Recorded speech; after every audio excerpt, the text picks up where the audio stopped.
Pertama, bagaimana dengan ilmu tenaga dalam atau ilmu pernafasan? Pernafasan termasuk salah satu di antara ritual agama lain. Agama Buddha, agama Hindu, agama lama di Tibet, mereka melakukan ibadah. Salah satu cara ibadahnya itu adalah dengan cara mengatur pernafasan. Diistilahkan bertapa atau bersemedi adalah dengan memadukan beberapa hal. Hal pertama, mengosongkan pikiran. Yang keduanya, mengatur nafas dengan tata cara pengaturan tertentu. Itulah bagian yang tak terpisahkan dari ritual mereka. Yang kemudian ini memberi dampak secara fisik. Secara fisik kepada tubuh sehat atau kuat dan melahirkan tenaga ekstra yang di luar nalar manusia yang disebut dengan tenaga dalam. Sebagian orang ada yang menyebut dengan sebutan krah. Dan ilmu yang mempelajarinya disebut krahtologi. Sebagian lagi ada yang menyebut dengan sebutan tenaga prana.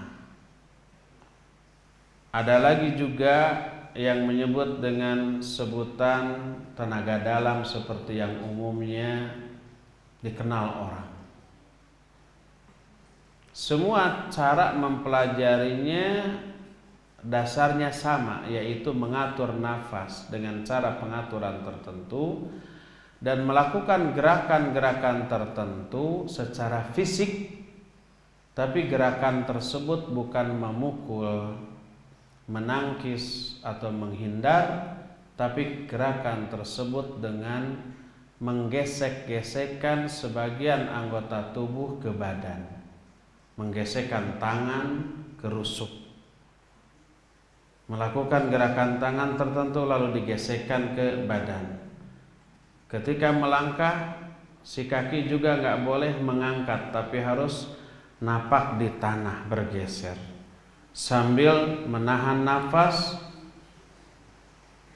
dalam hitungan tertentu, dalam bilangan tertentu.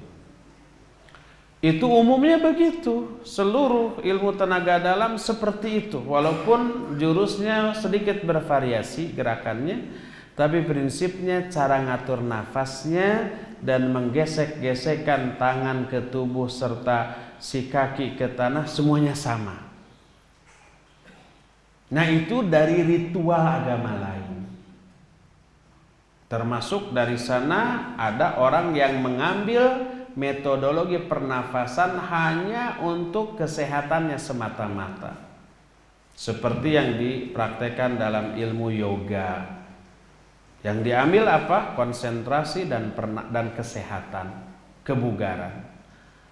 Tapi asalnya sama, itu ritual dari agama lain.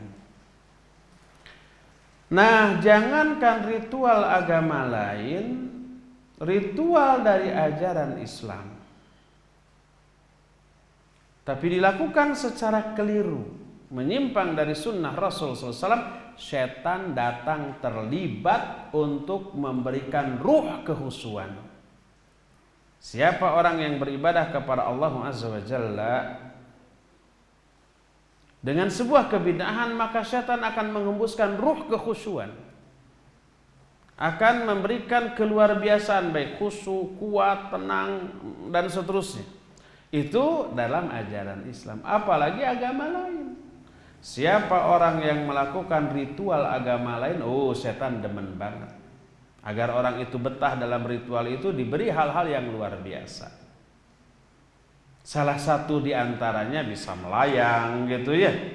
Salah satu di antaranya umpamanya bisa kalau diserang, yang nyerangnya apa? Mental. Kalau saya terus terang sampai sekarang nggak percaya itu mental. Mungkin itu apa? Acting. Karena apa? Karena di perguruan seperti itu berkembang ya sebuah sikap yang berbau gengsi. Apa gengsinya? Orang kalau dianggap oleh gurunya tenaganya sudah gede, bangga di hadapan sesama murid yang lainnya, tenaga dalamnya. Lalu nih, sebagai tanda bahwa tenaga dalamnya sudah muncul atau gede, jadi kalau diserangkan kepada orang yang lebih tinggi mental, itu menunjukkan tenaga dalamnya sudah ada. Makin sensitif mentalnya, makin keras, makin gede tenaga dalamnya. Dan itu menjadi kebanggaan. Jadi kalau orang pas nyerang ternyata kena, nggak mental, oh ini belum punya tenaga dalam ini. Malu dia. Makanya banyak yang pura-pura nyerang digitukan terpental jauh. Para acting. Terus terang saja saya nggak percaya tuh. Jadi kalau ada orang yang kayak begitu ya, sok saya serang akan mental. Saya ingin nyoba nyerang dah. Cuma kalau umpamanya ternyata terpental nanti, baru kita akan selidiki kenapa terpental, apakah kepleset atau gimana ya. Tapi mau terpental mau tidak, mau muncul tenaga dalam itu mau tidak, dilihat dari esensinya itu diambil dari ritual agama lain. Maka tidak boleh. Jangankan mengambil ritual agama lain, menyerupai saja sudah tidak boleh. Nabi menyatakan, man tashabbaha biqaumin fahuwa minhum. Itu dalam urusan dunia apalagi agama. Siapa orang yang meniru-niru kebiasaan suatu kaum, orang itu termasuk golongan kaum itu. Dalam urusan dunia begitu, apalagi meniru dalam urusan agama, dalam urusan ibadah. Itu cara ibadah mereka jangan dilakukan. Walaupun manfaatnya katakanlah besar, sehat, kuat gitu ya. Tapi kalau itu terlarang secara syar'i, jangan dilakukan. Berdasarkan hal itulah, maka apabila ada di antara ikhwan kita, saudara kita yang sekarang masih belajar itu, saya sarankan untuk segera dihentikan. Apa efek buruknya? Banyak, itu bisa menjurus kepada sihir, kepada perbuatan syirik. Di mana perbuatan syiriknya? Mereka melogikakan tenaga dalam. Mereka bilang tenaga dalam itu disebut dengan krah. Yang di dalam setiap diri manusia itu ada. Cuma nggak terlatih. Krahnya, tenaga dalamnya itu di dalam permukaan kulit, nggak keluar tuh.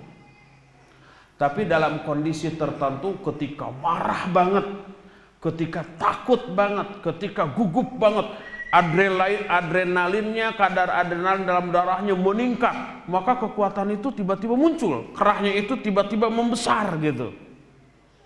Dalam keadaan seperti itu dia bisa loncat tinggi. Dalam keadaan seperti itu dia bisa ngangkat barang berat. Seorang umpamanya akhwat anggun, pakai jilbab, berjalan mau ke pengajian, tiba-tiba ada gogog, tahu gogog? Kaleb. Nah, mendekat, dia takut, lari, si gogog itu mengejar. Dalam keadaan mengejar begitu, dia lari, ada pagar 2 meter, dia loncati. Dia nggak sadar bisa loncat. Ya. Kata mereka itu karena kerahnya keluar, dan kalau sudah keluar dia bisa seperti itu. Lalu mereka bilang, nah sekarang kita melatih agar kerah itu bisa kita kendalikan tanpa harus emosi. Lahirlah cara tadi, jurus-jurus tadi. Ngatur nafas dan pakai gerakan-gerakan tertentu, maka keluar. Lambat laun si kerah ini bisa disalurkan. Disalurkan ke apa? Ke benda, ke cincin. Kalau cincinnya umpamanya dipakai latihan, terus cincinnya jadi berkerah. Lalu cincin dikasih ke orang. Orang itu pakai cincin itu bisa jadi mental orang-orang yang akan nyerangnya. Akhirnya awalnya lahirnya jimat-jimat dan isim-isim dengan pertimbangan itu tuh. Masuk ke sebuah rumah orang tua, ada keris.